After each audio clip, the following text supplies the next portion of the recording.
Assalamualaikum semuanya. Saya Heryono Lalu. Pada video pertama kali ini akan memberikan tutorial tentang bagaimana melaksanakan praktek penentuan karakteristik mutu pada mata kuliah pengendalian dan penjaminan mutu, di mana capaian untuk 3 minggu pertama adalah mampu menentukan karakteristik mutu dari suatu produk atau jasa. Nah, kemampuan ini ditunjukkan dengan hasil praktek yang nanti akan mempengaruhi total penilaian sebesar 20%. Untuk memulai praktek, mahasiswa dapat melakukan download petunjuk pelaksanaan dan penilaian dalam praktek pertama untuk CLO 1. Nah, ini dapat di-download di LMS masing-masing. Petunjuk ini berisi gambaran umum tentang bagaimana melakukan praktek. Gambaran umum dimaksud terdiri dari 3 petunjuk, yaitu pertama, petunjuk pelaksanaan. Di sini terkait dengan apakah praktek dilakukan secara mandiri, berkelompok, kapan melakukan, kapan dikumpulkan, dan bagaimana pelaksanaannya. Kemudian yang kedua, berisi petunjuk pembuatan laporan. Di sini sekaligus tahapan-tahapan yang harus dilakukan ketika melakukan praktek. Dan yang ketiga, yaitu berupa petunjuk penilaian yang menjelaskan rubrikasi tentang apa saja yang akan dilihat dari praktek dan laporan praktek yang dilaksanakan untuk memberikan nilai bagi capaian belajar yang pertama. Tahap pertama yang harus dilakukan ketika menjalani praktek penentuan karakteristik mutu produk atau jasa adalah menentukan kasus produk atau kasus jasa yang akan dibahas. Nah, penentuan ini digambarkan dalam deskripsi umum produk atau jasa. Nah, sebagai petunjuk pengerjaannya dalam menentukan produk atau jasa yang akan dibahas, pertama adalah kita tentukan dulu bidang bisnis yang mau kita jelaskan atau bidang bisnis yang mau kita bahas. Bidang bisnis ini banyak sekali, bisa pendidikan, bisa makanan, bisa hotel atau akomodasi, bisa penyewaan mobil, bisa penginapan, bisa kesehatan, nah, seperti rumah sakit atau puskesmas, atau bisa juga berbau IT seperti e-commerce dan lain-lain. Jadi mahasiswa menentukan dulu bidang bisnisnya. Misalnya untuk contoh, mahasiswa sudah memilih bidang bisnisnya adalah e-commerce.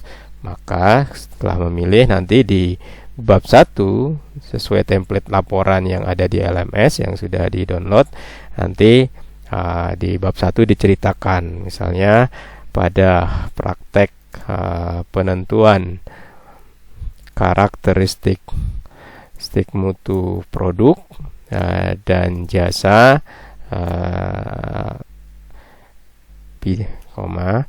bidang bisnis yang akan dibahas adalah bidang e-commerce gitu ya. Jadi ini bidang bisnisnya. Kemudian sesuai petunjuk setelah kita menentukan bidang bisnis adalah lingkup pembahasannya, yaitu dari bidang bisnis e-commerce itu kita bisa bahas banyak sekali produknya gitu ya.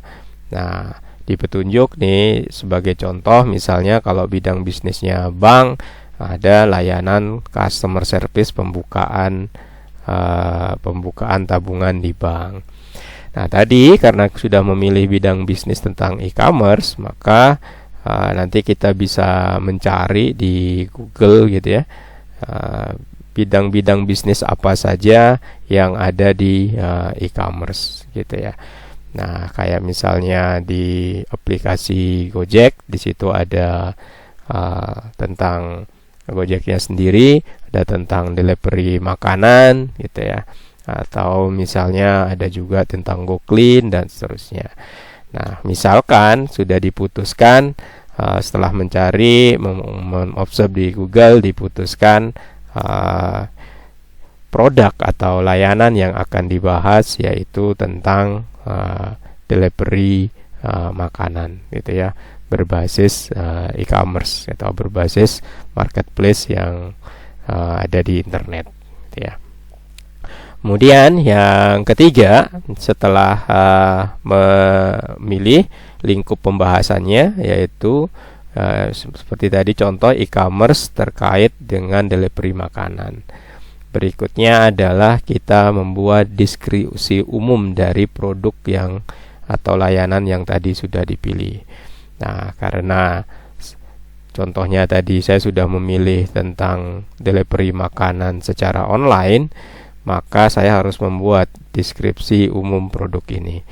Nah, kemudian deskripsi umum ini, kalau kita tidak memiliki cukup pengetahuan, kita juga bisa menjadikan produk sejenis sebagai gambaran. Nah, jadi misalkan tadi kasusnya delivery makanan online, ya. Nah, jadi di sini sangat banyak pesaingnya. Kita bisa melihat dengan aplikasi gitu ya. Kita mengambilkan gambar untuk mendapatkan proses ataupun gambaran umum dari produk yang dimaksud. Nah, jadi itu isi dari bab pertama, yaitu silahkan mau menjadikan bidang bisnis apa, kemudian lingkup produk atau jasanya, cari di internet. Kalau misalnya kita belum kebayang deskripsi umum produknya, kemudian kalau menemukan gambar atau brosur dari produk sejenis, bisa dijadikan gambaran gitu ya, gambar untuk menambah deskripsi dari produk dimaksud. Oke, itu tentang bab 1. Demikian tutorial yang pertama terkait bab 1 di praktek penentuan karakteristik mutu. Untuk bab 2 dan seterusnya bisa melanjutkan melihat video tutorial part yang kedua.